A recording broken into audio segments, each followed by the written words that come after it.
What's up, guys? I just pulled to the gym and I'm about to head in, but I was just thinking something on the way over here and I feel like I kind of want to share it with you guys.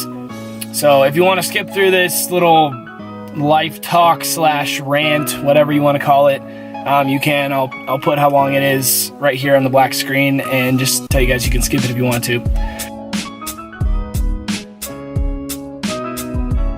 I just wanted to basically say that I feel like so many people get so overwhelmed by so many different things, like especially in like my work industry or whatever you want to call it, like dieting, for example, or just fitness in general when they're trying to work out.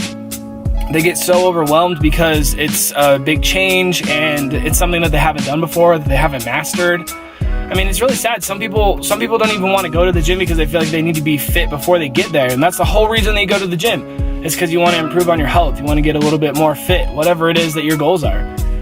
And I think that so many people let it overwhelm them to the point where they can't even do it. It's something that they can't actually accomplish because they freak out about it and they think, oh my God, I have to change my whole life. I have to change my routines. I have to change everything that I'm doing. I can't live this lifestyle anymore. And that's not true. Like when it comes to dieting, especially, so many people get so worried about it and they have one bad day or they have one bad meal or something like that and they just quit. They're done. Everybody wants to start on the first of the month on a Monday on January, but that's not how real life is. People have kids, they have relationships, they have jobs, they have extracurricular activities, maybe sports, whatever it is for those people, and you have to fit those things in. And I just think that the point of this, the thing that I wanted to say more than anything is if you can take one little step at a time, just one small step towards your goals each day, each week, each month, you're still improving no matter what. And I think, like for me, I like to track macros. This is how I like to diet. That's how I like to do it. And that's how I like to teach people because I think that it works. That's just my opinion. It doesn't make it foolproof or perfect by any means. But maybe today you learn what macros are. Today you learn that protein, carbs, and fats are macros. Okay, great. That's one step. You already learned something. You're moving forward. You're improving. And tomorrow, maybe you log your food into MyFitnessPal, but you don't worry about anything. You log it in, you see what you're eating, how many calories you're actually at, and you learn a little bit from it. Like, oh wow, that food has a lot of fat in it, or I'm eating a ton of carbs in this one meal and I'm not actually eating that much food, so maybe it's not worth it.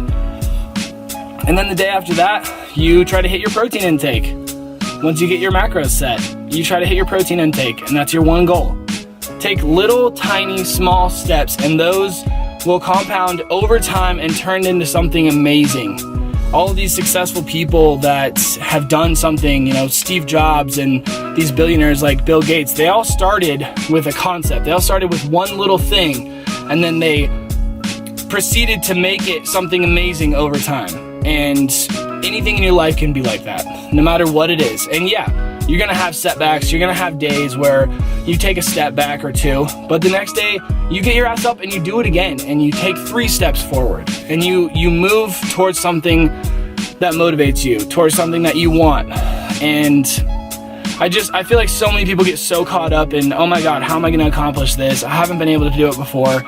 Just take one little tiny step towards your goal, towards whatever it is that you want, and you'll accomplish it. You'll definitely get there. And so yeah, that's the end of my rant, but I hope you guys enjoyed this and it kind of gave you a little bit of perspective, because I do it all the time too. There's times when I feel like I'm overwhelmed and there's no way that I'm going to be able to accomplish something, but I get it done. And you guys can do it too. So hope you guys enjoyed this. I'll see you in the next clip.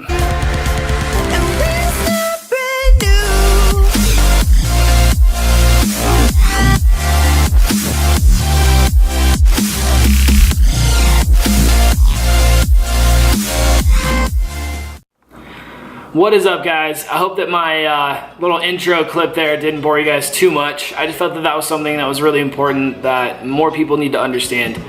But I figured since I was going to talk about macros and dieting and whatnot, I might as well teach you guys. So I want this video to be about macros in general, what they are, what makes them up, how to track them, how to set your goals in terms of cutting or bulking or maintaining and all of that kind of stuff.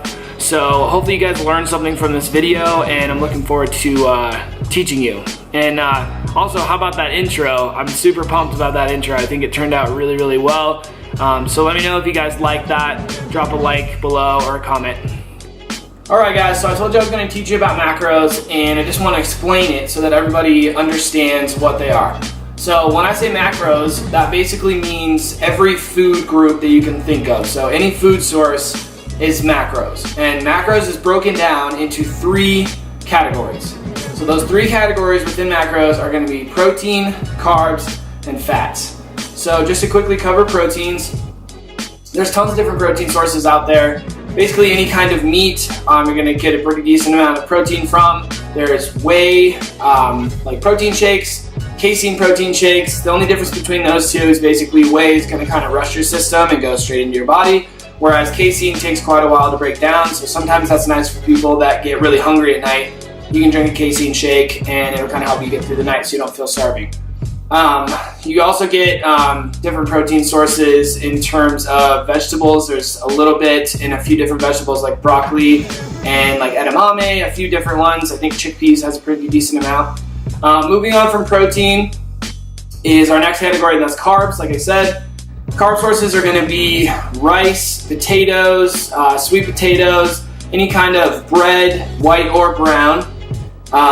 Sugar is also classified as a carb, so we definitely want to pay attention to that, and anything you have sugar in it, you need to count it as a carb.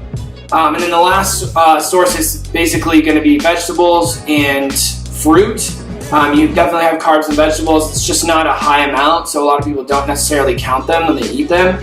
And then fruit has natural sugar in it, which a lot of people get worried about. I don't worry about it so much because I like to eat it and it makes me feel great, especially before workouts and whatnot.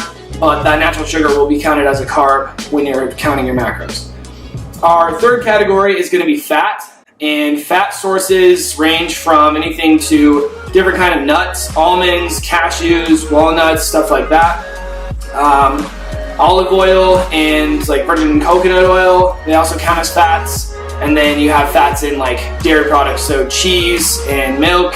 And there's plenty of other sources, but that's just to give you guys a good like rough idea of what goes into each category. So once again, just to recap, macros are broken down into 3 categories. So number 1, protein, number 2, carbs, and number 3 is fats. So I hope that helps you guys to understand just a little bit about what macros are, and it breaks it down for you guys so you can understand it. So the last thing in this video I just wanted to show you guys is me and Peyton's macros. So on our macros, I've got mine set up at 210 protein, which is actually the body weight that I started this cut at.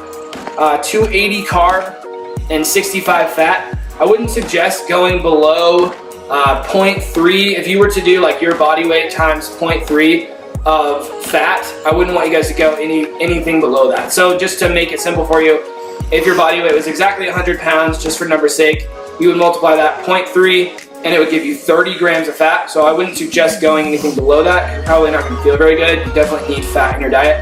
And then when it comes to Peyton's macros, she has a training set and a rest set. Rest just means like on a rest day where she's not working out. Her training is protein 115, carbs 145, and fats 35. And then her rest days are same protein, carbs are a little bit lower at 115, and then fats are slightly higher at 45. So just to give you guys get an idea of what we are doing in terms of our macros.